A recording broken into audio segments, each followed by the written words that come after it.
I'm Ella, knee-deep in the world of fashion and celebs, juggling brushes and eyeshadow palettes like a pro.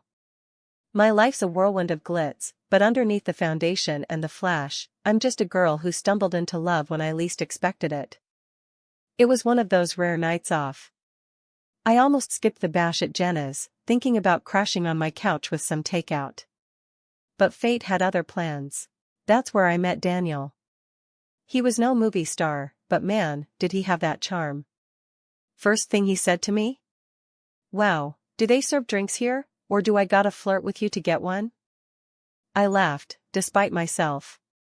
Try flirting, see where it gets you. And flirt we did, the whole night. Between the laughs and the banter, I felt like I'd known him forever. He wasn't in the biz, worked some tech job, but that night, none of it mattered. Fast forward through a whirlwind romance, and bam, we're hitched. The wedding was something out of a movie, thanks to my connections and his charm. Then came the house, a gift from my folks. "It's too much," I told them. "Nothing's too much for our little girl," my dad said, his arm around Mom, both of them beaming. Daniel was over the moon about the place. "Babe, this house, it's unreal. Look at that garden. And the terrace? Can't wait to chill there with a beer at sunset." The first few months flew by in a blur of happiness. Mornings on the terrace, evenings tangled up on the couch, it was like living in a dream.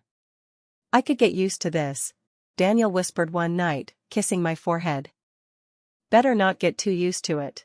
Remember, we gotta pay the bills too," I joked, nudging him playfully. "With you, babe, I'd live in a cardboard box. But this," he gestured around at our lavish living room, "this is a nice bonus." Our conversations were simple, filled with plans for the weekend, teasing each other, or deciding what masterpiece we'd attempt to cook up for dinner. "You know, I could get used to your terrible cooking," Daniel would say, dodging the dish towel I threw at him. "Terrible? You were begging for seconds last night," I'd retort, trying to keep a straight face. It was real, it was us. No pretense, no filters. Just Ella and Daniel against the world. Or so I thought. Life was rolling smooth until it wasn't. Daniel started missing dinners, his side of the bed cold when I'd crash late at night. "Work's a beast, babe," he'd text, the same excuse on repeat. One evening, I waited up, the clock ticking past midnight. The door creaked open, and there he was, looking like a mess. "Work again?" I asked, my voice sharper than I intended. "Yeah, you know how it is," he mumbled, avoiding my gaze. "No, I don't, Daniel. My friends get off work at decent hours. What's so special about yours?" He shrugged, a tired smile not reaching his eyes. "Just projects, babe. Big ones." I let it slide, not wanting to start a fight. But the seed of doubt? It was planted, watered by whispers and late nights. Then came the bomb. Jenna, always the gossip queen, cornered me at the gym. "Ella, girl, you didn't hear it from me, but Daniel's been cozying up to someone." I laughed it off. "Yeah, right. Daniel? He can't even flirt without tripping over his words." "Suit yourself. Just saying, eyes open." The words gnawed at me, festering into a confrontation one night. "So, who's she?" I spat, my patience worn thin. Daniel looked like I'd slapped him. "Who's who? What the hell, Ella? Don't play dumb. You're screwing around, aren't you?" His face turned red, anger and something else, guilt, flashing in his eyes. "I'm busting my ass at work for us, and this is what I get. Accusations? We both know you're lying. Just admit it." He slammed his fist on the table, making me jump. "Fine. You want the truth? I've been working late. No affair, no mystery woman. Just work." I wanted to believe him, God, I did. But the lies were there, hidden behind late returns and missed calls. We yelled, threw accusations like grenades, our love caught in the crossfire. "Maybe we rushed into this," I shouted, tears blurring my vision. "Maybe we did," he shot back, his voice cold. Silence hung between us, heavy and suffocating. Thoughts of divorce danced in my head, a bitter end to a sweet start. But love, it's a stubborn thing. We sought help, clutching at straws, desperate to save what was left. A family psychologist, Dr. Lisa, became our referee, calling out fouls and starting plays. "Why are you two here?" she asked, notepad ready. "We're fighting. A lot," I started, my voice small. Daniel chimed in. "I work late, and she thinks I'm having an affair." Dr. Lisa looked between us. "Is that all?" We nodded, the room heavy with unsaid words. "Okay, let's unpack this. Ella, why do you feel he's cheating?" "Because he's never home. And when he is, it's like he's not really here." "And Daniel, your side?" "I'm trying to provide for us." But she doesn't see that. She only sees what she wants. The sessions were tough, each word a step through a minefield. But slowly, we started finding our way back to each other, learning to trust, to talk. It wasn't perfect, but it was a start. "Think we can make it?" I asked one night, our hands tentatively linked. Daniel squeezed my hand. "Yeah, babe. We're gonna make it." We were battered, maybe a little broken, but together. And at that moment, it felt like enough. After all the turmoil and heartache, I started believing that maybe, just maybe, a baby could bridge the gap between Daniel and me. It was a desperate thought, but hope has a way of blooming in desperate soil. However, getting pregnant turned out to be a journey of its own. Turns out, I had some issues on my end, a kind of cruel irony, given our situation. It took 6 long, grueling years of trying, hoping, and countless doctor's visits before I finally saw those 2 pink lines.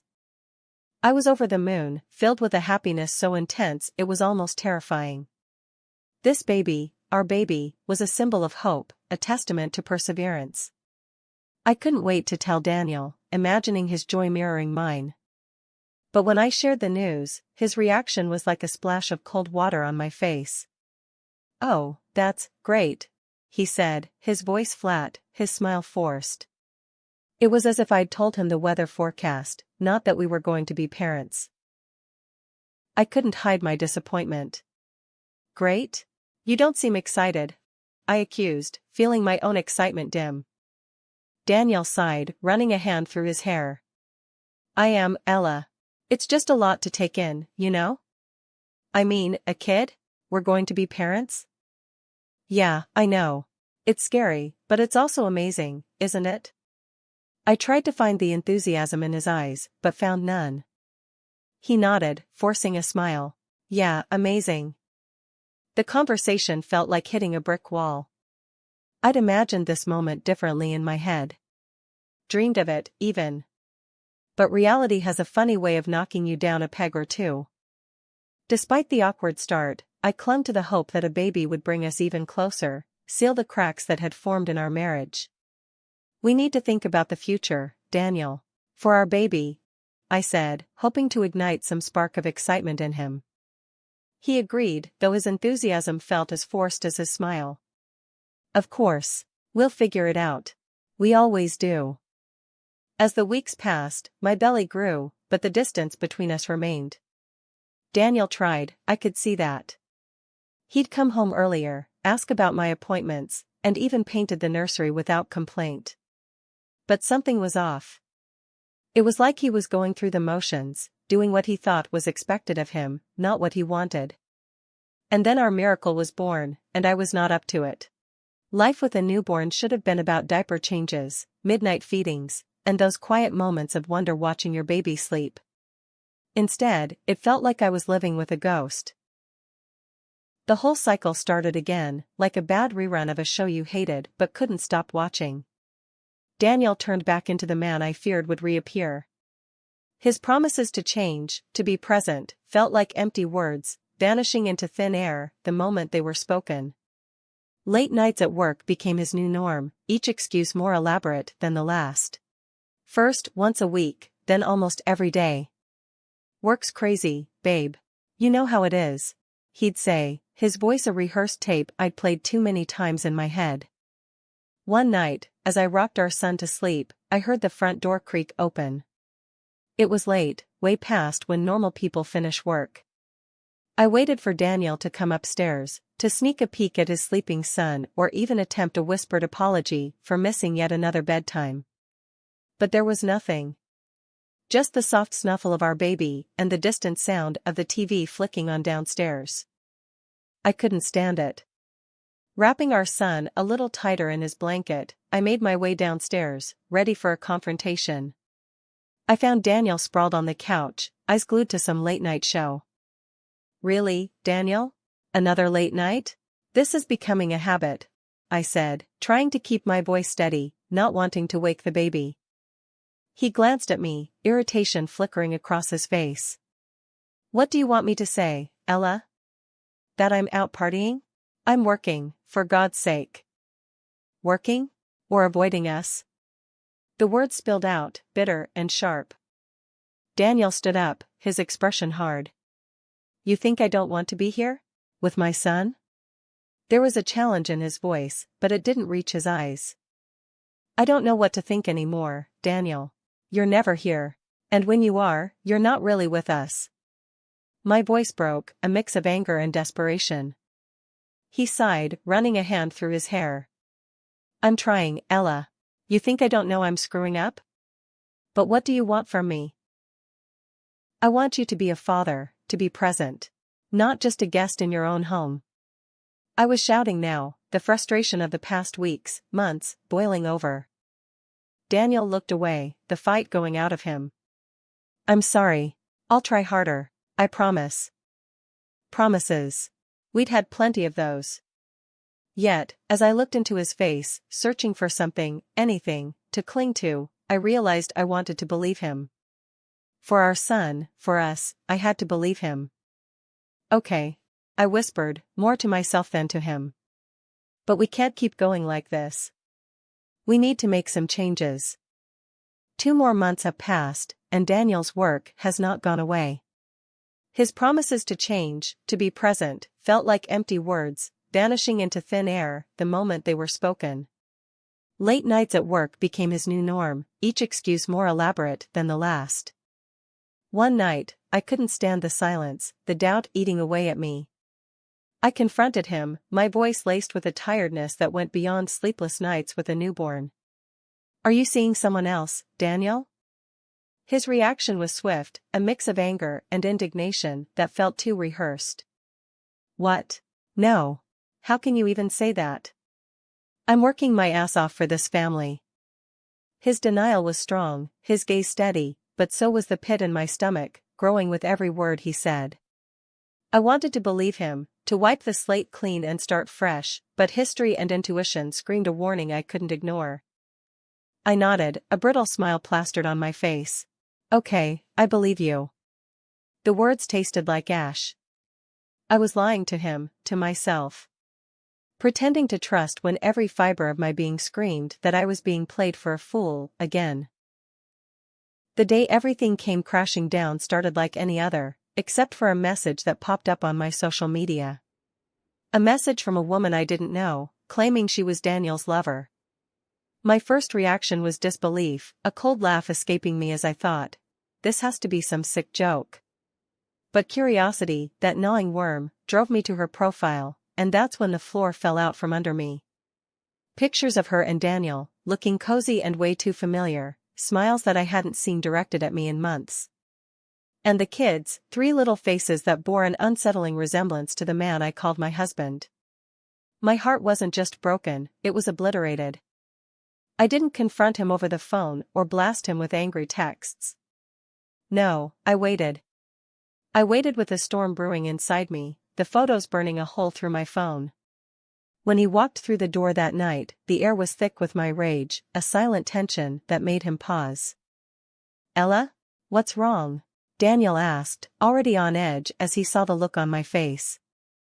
Without a word, I slid my phone across the table to him, the photos displayed like evidence at a crime scene.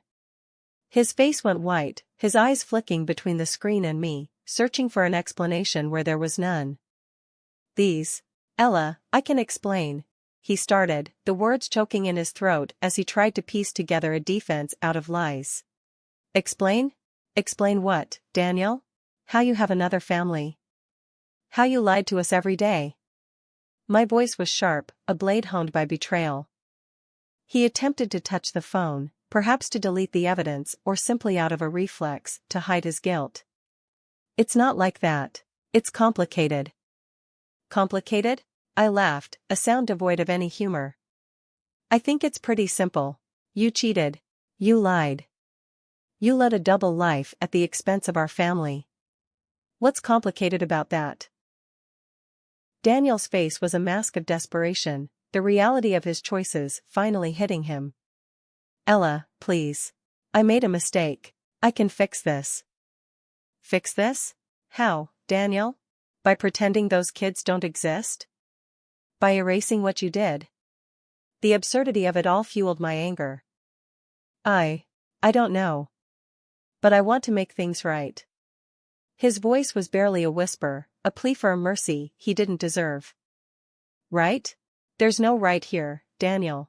Only wrong. And you chose that path, not me.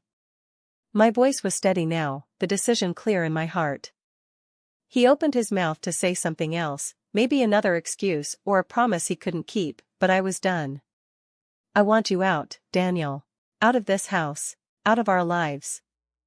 The resignation in his eyes told me he knew it was over. He packed a bag, his movements slow, like he was still processing the end of everything we had.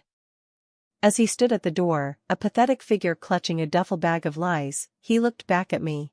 Ella, just go.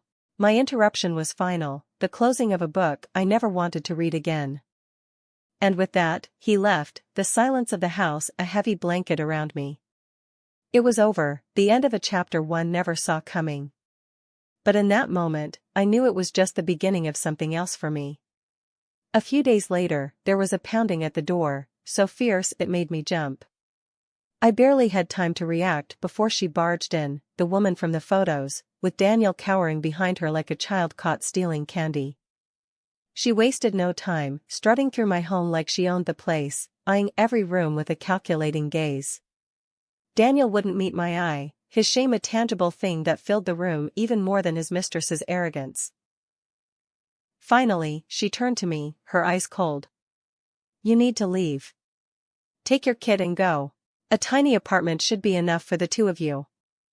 I stared at her, disbelief and anger warring inside me. Excuse me? She crossed her arms, smirking.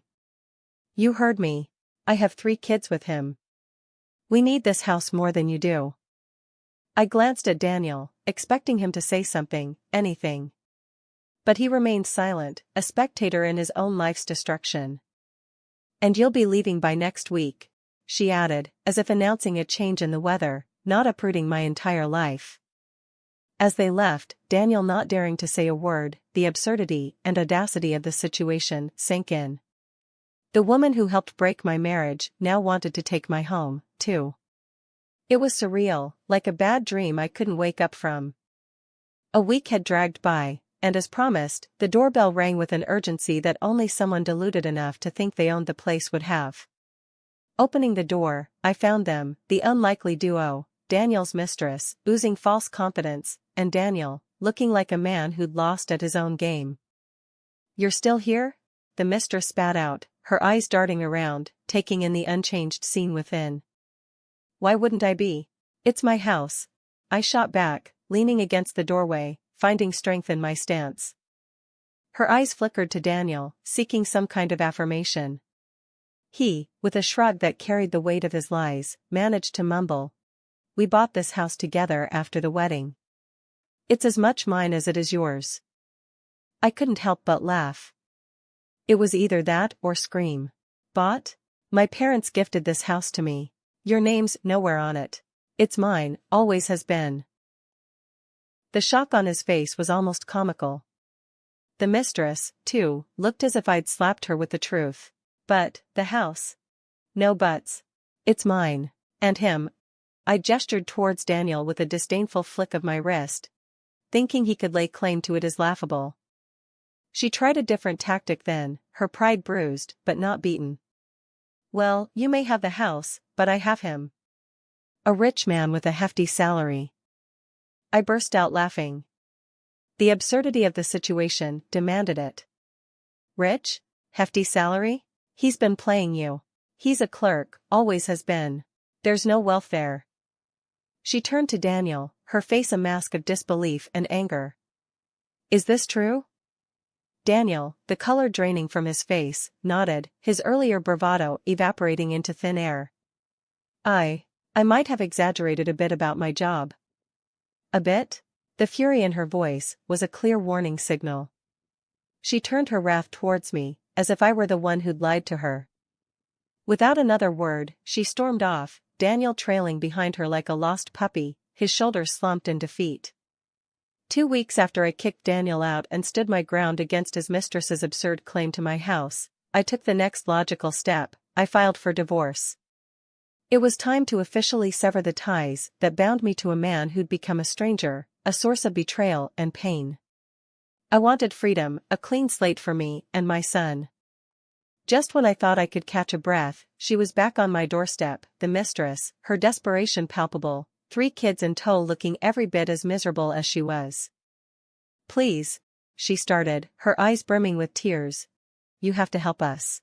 We have nowhere to go. This house, it's all they have.